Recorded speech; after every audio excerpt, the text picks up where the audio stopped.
who is an Open champion at Royal Brookdale. Champion golfer of the year right there. And the youngest American to win the Open, which has been contested since 1860. 5 under par the last 5 holes. Jordan and Jack stand alone.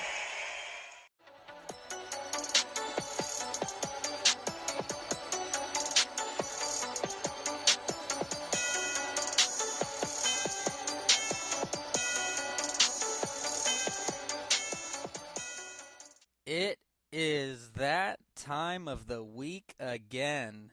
Welcome to Dispute Sports. Thanks for tuning in, everybody, and listening however you are. I'm your host, Kyle Neumann, live from Bowling Green, Kentucky, joined by my good friend and co-host, Rhett, Hensley, live from Bloomington, Indiana. Today, we will recap the Open Championship, discuss the shocking news from Kyrie Irving, and talk about the NFL Offseason.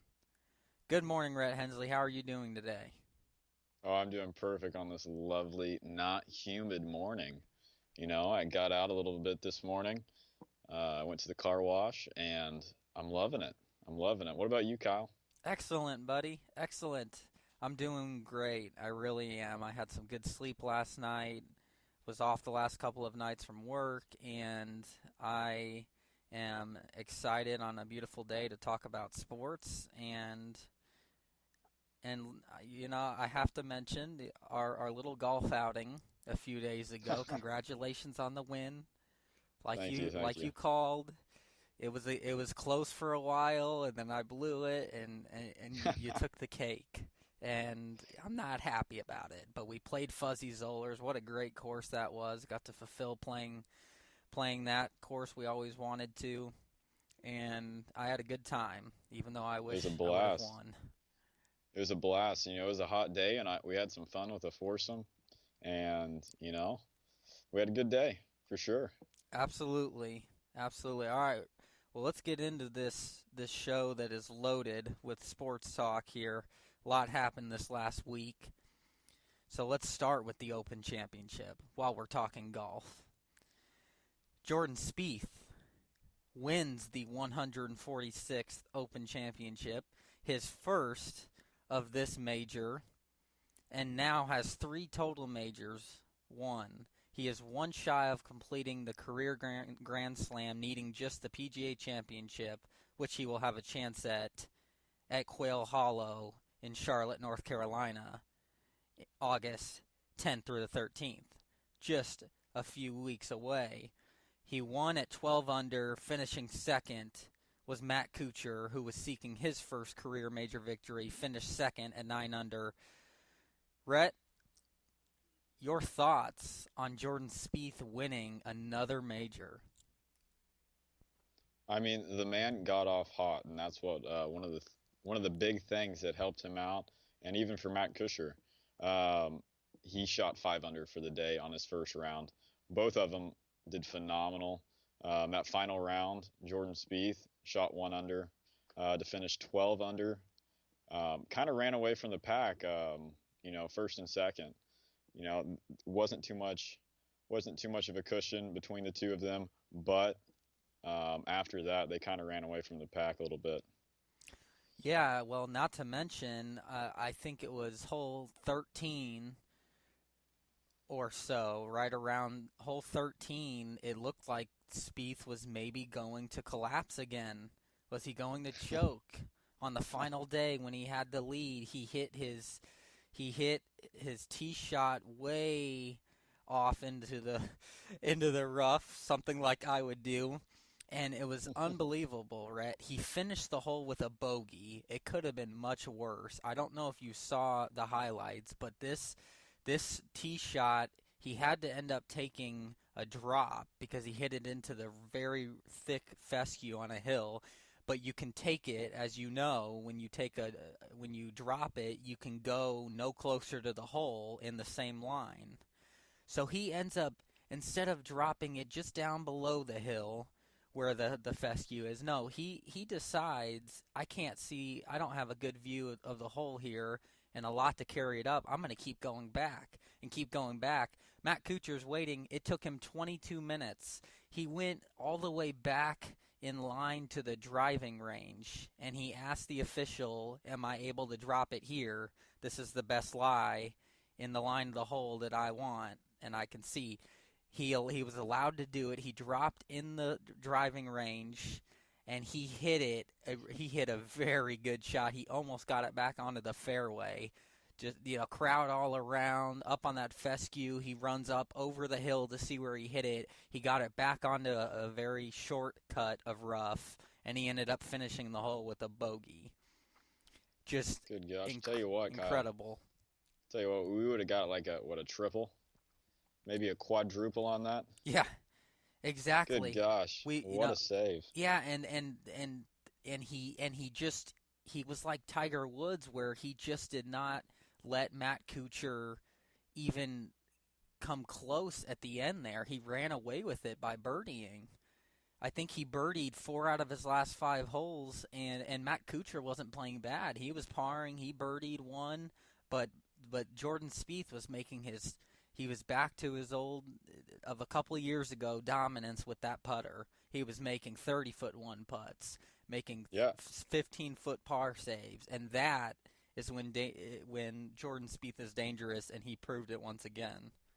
Oh yeah, and that is one thing that we have missed from Jordan Spieth is his short game, and hopefully this has gotten him back on track and has sparked some winning times for him.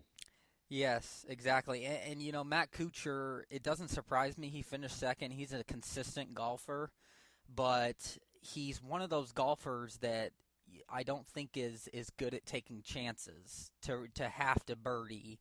And I think we saw that down the stretch when Jordan was choking a little bit. They ended up getting tied, and they were going neck and neck. But then Spieth ran away with it with his birdies, and Kuchar couldn't birdie. And I think that kind of sums up his game, because he's been in a lot of majors and a lot of tournaments, and he's won a few, but he's kind of that consistent, even par player. And this was a particularly good tournament for him. He had a chance to win, but Jordan Spieth just showed his dominance of a couple of years ago and unleashed the Kraken. And exactly. It was great Kyle, to see. I'm not sure. Before the first round started, Mickelson was talking some trash. I don't know if you saw that, Kyle. I did not. Old Phil? Old Phil was talking some trash. I guess Jordan Spieth walked through the locker area for the past champions, and Mickelson said to Jordan Spieth, "Hey, countryman, this is for past winners, and you're not."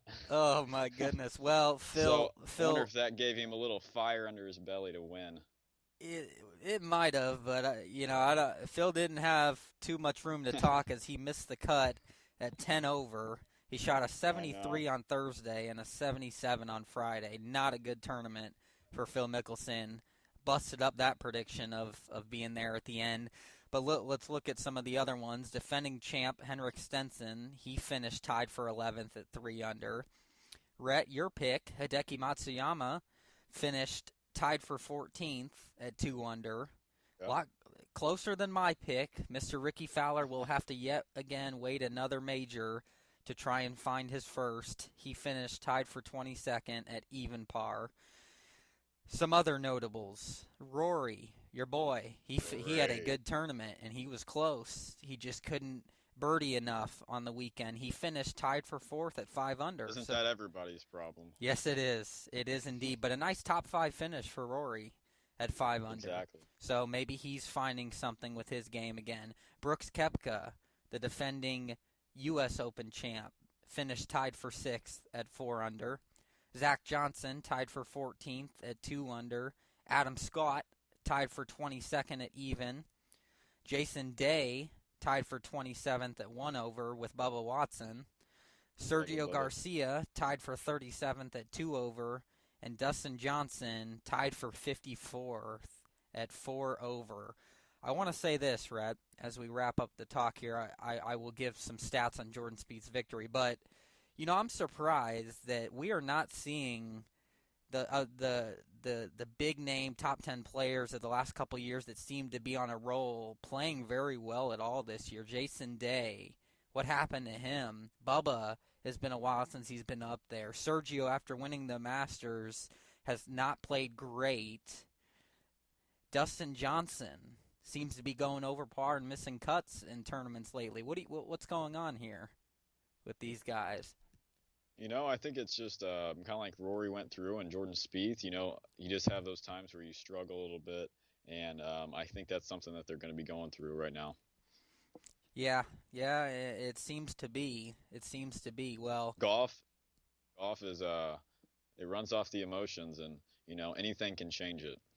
You can hit it left one way, just by thinking something totally different. You think of water and you can hit it just straight out of bounds. I'm a great yeah. That's something I do a lot. Yes. But I think that it can definitely change, and I think that's what's probably going on with them. Yes, exactly. I would agree with that. It's a mental game, and if you're not there mentally, you will not be there in the end. That is just how true the game is. Now, Jordan Spieth, what he's accomplished here with this victory, he's the second player with 3 legs of the Grand Slam before turning 24. So his 24th birthday is in a few days. He joined Jack Nicklaus as the only golfer to win 3 of the 4 majors before turning 24. Incredible stat right there. How about this? He has more majors on his 24th birthday when he turns 24 than Tiger Woods. Now, pretty the impressive. twist to that, it is, he needs to keep up, though, because Tiger Woods won 5 before turning 26. So he really turned it on. And here's this, too.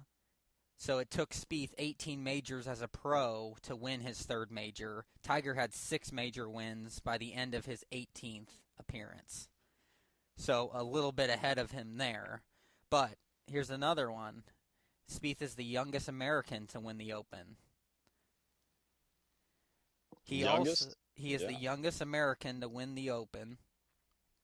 He also scored at Royal Birkdale. He had a scoring record. His 268, which was his total 12-under round for the 4 days. That 268 shattered the previous course record of 272 set by Ian Baker Finch in 1991. And it's the 3rd lowest score in modern Open history, behind Greg Norman's 267 in 93 and Henrik Stenson's 264 last year. So, really just a solid round for him all around, making some history at the Open. He deserved it the way he played, and we'll see if he can keep it up at the final major of the year, which is next at Quail Hollow in Charlotte, North Carolina. Again, PGA Championship, August 10th through the 13th. Should be a dandy to watch, Rhett Hensley. Exactly. It should. And one thing to throw out before we move on, give a shout out to Brandon Grace for shooting a 62 on Saturday. Good 8 point. under for the How about day. that? That is a phenomenal score. Making some history there. Congrats on that. No doubt about it. Consistent golfer himself. Great round there. Okay. Let's transition now to a topic that I think came to shock the whole sports world, certainly in the NBA this offseason. We're talking Kyrie Irving in this situation. Just bizarre. So let's give a little background on it. People may not know what's going on with Kyrie Irving. Well, on July 7th, Irving put in a trade request to the organization, according to ESPN's Ramona Shelburne, Dave McMenamin, and Brian Windhorst, in which he noted he was looking to be a primary option and wanted out of the shadow of LeBron James, and he gave a list of 4 teams that he would want to be traded to. And those 4 teams are the Timberwolves, the Spurs, the Heat, or the Knicks. So before we get into that, Rhett, I did run a poll on Facebook. Wanted to get some conversation going, see what people think about this. And my question was, has Kyrie Irving lost his mind requesting a trade from the Cavs? And the overwhelming answer was no. 61 Exactly. 61 people voted no, 19 said yes. And a lot of the comments I saw from why they say no is along the lines of what I am going to say about this. So before I do, I want your take first. What do you make of Kyrie Irving saying that he wants to be traded with 3 years left on his contract, 2 of them being where he can opt out after the second year? But what do you make of this? Were you shocked? I think everybody was shocked. I don't think that anybody really knew it was happening, other than people that were, with the Cavs organization, and even Chauncey Billups. Now that I think about it, it makes total sense why Chauncey Billups declined the offer to become the GM. I do agree with him. I think that he doesn't want to be under LeBron's shadow anymore, and I can see that because, like we saw in the offseason, there were talks about him being traded. He's not the focal point of the Cleveland Cavaliers. LeBron James is. He's the face of it, and what it looks like to Kyrie Irving is he's the little brother to LeBron James, and it makes total sense. He wants to go somewhere, and he wants to lead a team and be the leader when they win a championship. He's pulling a LeBron James. And I think that he can do that. Well, before I get into my take on it, it was reported that he didn't appreciate being considered in possible trade scenarios for Jimmy Butler or Paul George, which I was not aware of also. And these facts here came from Zach Lowe of ESPN here, his insight on the situation. He said, shortly after Kyrie Irving seemed likely to remain with the Cavs for years, a trade sending him away now seems inevitable. And he reports from the Cavs' perspective that there is little chance of salvaging their relationship with him, but the team is confident they can bring back a king's ransom in a potential trade. So apparently there's no close deal yet, but the team is searching for possible trades. They're hoping to get veterans to help contend for a title now, as well as young elite players and picks. It would obviously be a massive haul, but their priority is to find a blue-chip young player and a couple veterans that would help rebuild this team in case James leaves in free agency next year. Here's my take on this, right? At first, yes, I think like everybody, I was shocked when I heard this. But the more I thought about it, I thought that it makes total sense for him. And especially if him and LeBron are not getting along, I think he's seeing this is the best time to leave now while my trade value is very high, as opposed to in 2 years when I opt out. I think that, and he's 2 years older at that point, and, does he stay healthy? And I think he's looking at his situation where he is at an all-time high, coming off a career high for him in points and in the playoffs. And I think that he's thinking, you know what? I don't think LeBron James is going to stay here after next year, and I'm going to be left with a team that is not suited for my play. This team right now is set up for LeBron James and a slower paced play with a bunch of role players that come in and shoot threes, and a lot of them veterans, older. And Kyrie Irving's young and he's fast, and they don't play that way like the Golden State Warriors. And that's what he, being Kyrie, is set up for. So I think he's looking at this thinking he's got to think about his own future here. I think he thinks, he thinks LeBron's going to leave next year, and I think he thinks that this is not a team that can compete at that point anymore with the Warriors, and some of these other teams in the East even are a bit ahead, like the Celtics. And I know he didn't mention these teams, and that's what I want to talk about next. I'm a little bit surprised, Rhett, with his list. A couple of the teams. I'm surprised at the Heat or the Knicks. I don't know why he would want to waste his time with the Knicks organization, and the Knicks just lost Derrick Rose to the Cavs on a 1-year deal. So I don't understand the Knicks. I think that besides Porzingis, maybe he looks at that. I don't see much else there for him. The Heat, again, couple good young players there, Goran Dragic and Hassan Whiteside, but I don't see that being a good fit for him. I like his other two options of the Timberwolves and the Spurs. I think he goes to the Spurs and he can instantly, a team that already competes in the West with the Warriors, I think he goes to the Spurs, who could use a true point guard like him with Tony Parker getting older. You add him with Kawhi Leonard. I love that out there. Yeah. So I could see that being well. And then the Timberwolves, we know they're young talent. They probably make the playoffs this year. I predict that they will.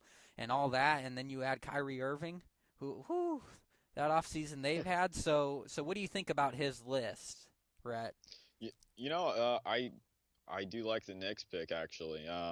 Knicks and Heat, I think that he's wanting to go somewhere that could potentially build something around him and not join something already. I think that's what he's kind of wanting.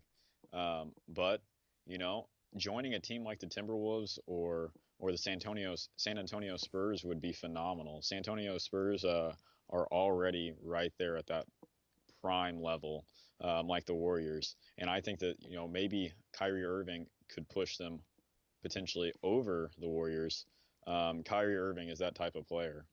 But, I do like the Knicks pick. Playing with Porzingis, I think, would be awesome. And bringing Kyrie Irving to the Knicks would just, I think it would bring in more superstars for the future. Well, I think that one of those West teams makes more sense, but regardless, it sounds like this is going to happen, and the Cavs may no longer be that team in the East. And there are talks that the Celtics can offer the Cavaliers more than anybody, and there's been talks. I've heard a rumor out there that the Celtics would trade one of their first round picks, because they have several. They would trade one of their first round picks, Isaiah Thomas and Jay Crowder, for Kyrie Irving, which is like, I saw that and I'm like, whoa, win for the Cavs. But it would be a win for the Celtics too. You put Kyrie Irving with their young studs that they drafted and Gordon Hayward. I would love that for Boston. But, you lose Isaiah Thomas. That would be one of their big players. I don't know. It's not on his list. They don't have to respect the list. That's the thing, because he's still under contract. But I have a feeling that they will. But they are going to need, like they said, they're going to need to get something big in return. And if they don't think that one of those four teams will do that, then maybe it will be a different team. But what do you think the chances are, Rhett, that he stays with the Cavs this year? Do you think that it happens, a trade? To be honest, I think that it would be the worst decision to keep him on the team as of now with LeBron James and him. There's reports of even LeBron James saying that he wanted to beat his ass. Yeah. And Stephen A. Smith stands behind that I saw a report on this morning. And, I think that with this type of turmoil going on there, I don't think it's the best situation, and I think that it would definitely hurt the Cavs keeping him moving forward in this next coming season. Yeah, I agree with that, and here's the thing. Our final thought before we move on here, I wanted to bring up my final point. So LeBron James came out in response to this, and you already mentioned the one thing, not happy with him about it, but also apparently didn't know about it, and he earlier this week, LeBron James declined. He decided that he was not going to waive his no-trade clause, so he will remain with the Cavs this year, and he can opt out after next year. My question to you is, do you think that he will do that to Cleveland again? Do you think that he will leave Cleveland? And if so, do you think he's going to receive the same sort of reaction from the fans to disown him? I think that there is a great chance that LeBron James could end up leaving the Cavs. And, I wouldn't mind to see it happen. But I also think that he needs to stay in the East if that did happen. But Los Angeles could be, a place for him to land. But I do think that the Cleveland Cavaliers fans would be super disappointed, and some of them would definitely burn his jersey. But I think a lot of people know what he did for the city of Cleveland, and bringing them their first title. He brought you a title, and he said that was. You need to respect that, yeah, and move on. He said that was the goal, and so I agree. I do think there would be some fans that would understand it, and I think there would be some that would despise it, and probably call him not loyal and doing the same old thing. But we'll see about that. That'll be a different topic and for another show when anything breaks with him. But for now, and we will keep everyone posted on Dispute Sports and give our input about what will happen with Kyrie Irving. But let's transition now into our final topic, Rhett, the NFL, and we're talking best offseason moves. There have been a few, and I want to talk about it, but I want to clear the air on something first because I am changing my mind. And, you were the one that convinced me to go with my position last week, and I am changing it, okay? And I don't care if I'm changing from one of our first couple shows we did a Super Bowl prediction this year. I am changing it, and I have the right to. The season has not started yet. I've given it more thought. Your Cowboys will not go to the Super Bowl like I predicted. In fact, your Cowboys will not even win the division in the NFC East. The Cowboys will not finish if they make the playoffs, it'll be a miracle, Rhett, because of their tough schedule this year. I think that the highs of Ezekiel Elliott and Dak Prescott last year as rookies, they will have that sophomore slump. And I think that the Giants, the G-Men, will win that division because, let's face it, Rhett, that is the one team your Cowboys cannot beat.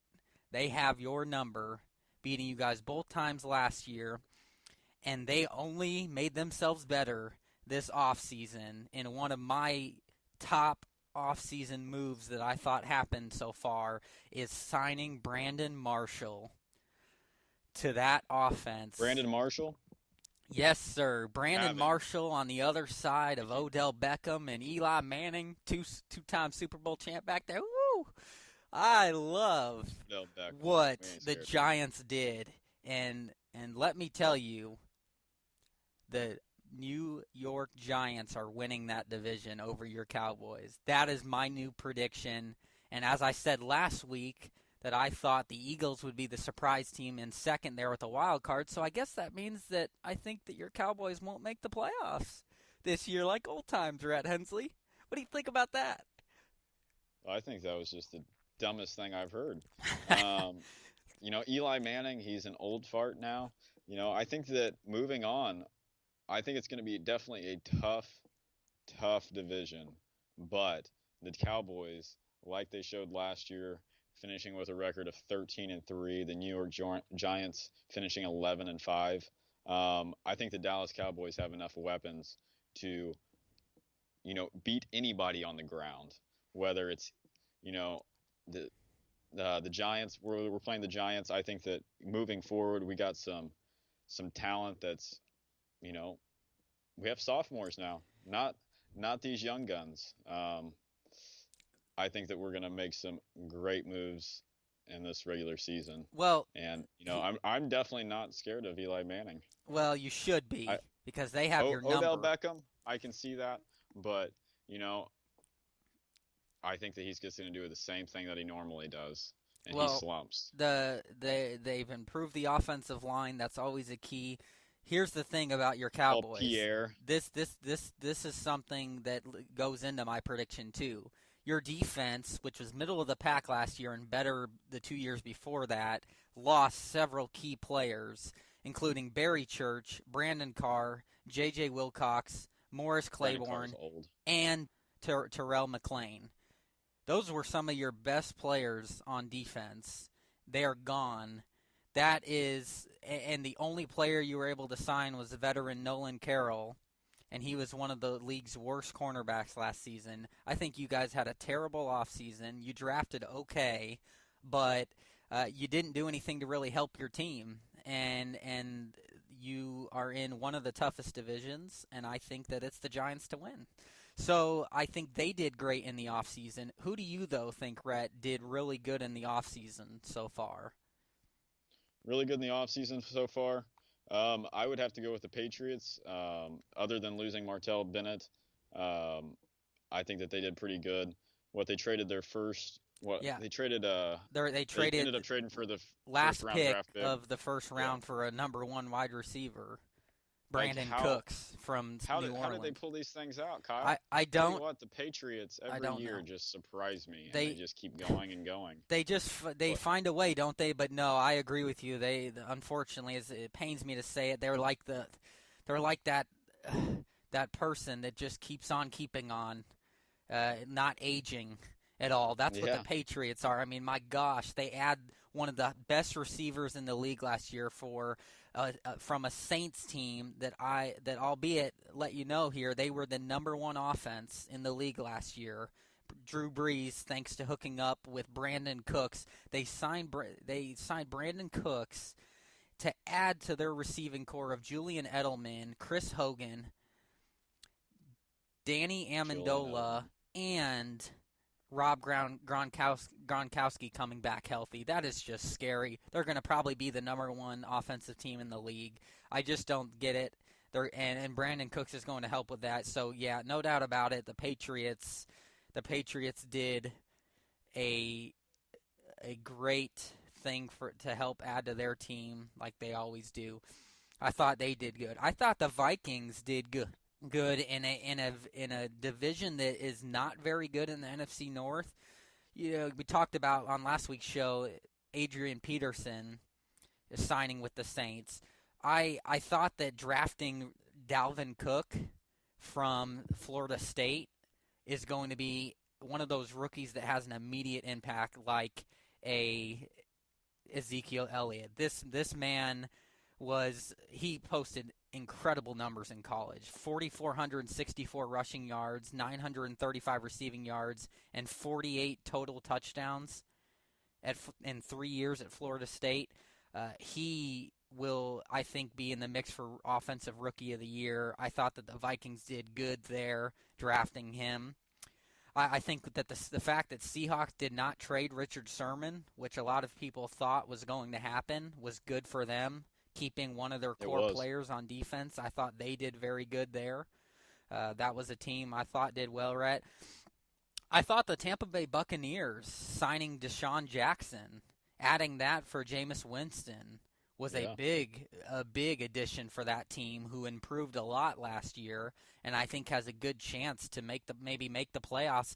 The problem with them is they are, like your Cowboys, in a very tough division in the NFC South there. I think it's inevitable that the Atlanta Falcons will win that division again, but it is a very competitive division. So I thought the Buccaneers did good there. And, Rhett, I did think that the Texans drafting Deshaun Watson from Clemson, I thought that they were in dire need of a good quarterback. And I thought that they got one. You can't have Tom Savage as your starting quarterback. No. Holy crap. How are you going to compete with the Colts? Yeah. I mean, the Colts aren't going to be that big of a concern. Not like too huge, but enough for, Tom Savage not to be the quarterback. Holy crap. Tom Savage. That sounds like a great actor on a hilarious TV show. I know. I like the name, but gosh, not for a quarterback. Agree with that. And my final one, I thought that the Raiders, who obviously suffered a big loss last year with Derek Carr getting injured, but they improved a lot. I think that they're going to be one of those teams this year that really shows that young talent and where they're going into the playoffs. I think will make a run again and hopefully this time with Derek Carr and really get to see what they can do. But the Raiders on the up and rise, and they signed veteran Marshawn Lynch, beast mode. And I thought that was a great signing for them. Yes, he's 31 years old, but I think he still will be productive for them. What do you think, Rhett? I think he'll be all right. He's not going to be no Ezekiel Elliott or anybody like that. But I think that he's going to come in and make an impact, and I think that he's pretty hyped to play for these Oakland Raiders. He is. This was an Oakland team that was 6th in the league last year in total offense. So, yeah, and I think bringing him in will make a difference.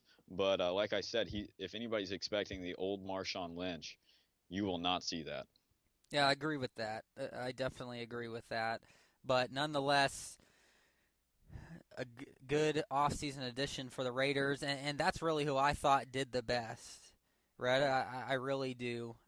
And I think that some of those moves are going to help those teams get back into the playoffs this year. And one of those, like I predicted, the Giants signing Brandon Marshall, I think the veteran still has a lot of talent. And I think that you put him with Odell Beckham, dangerous offense there for the Giants, and already have a great defense.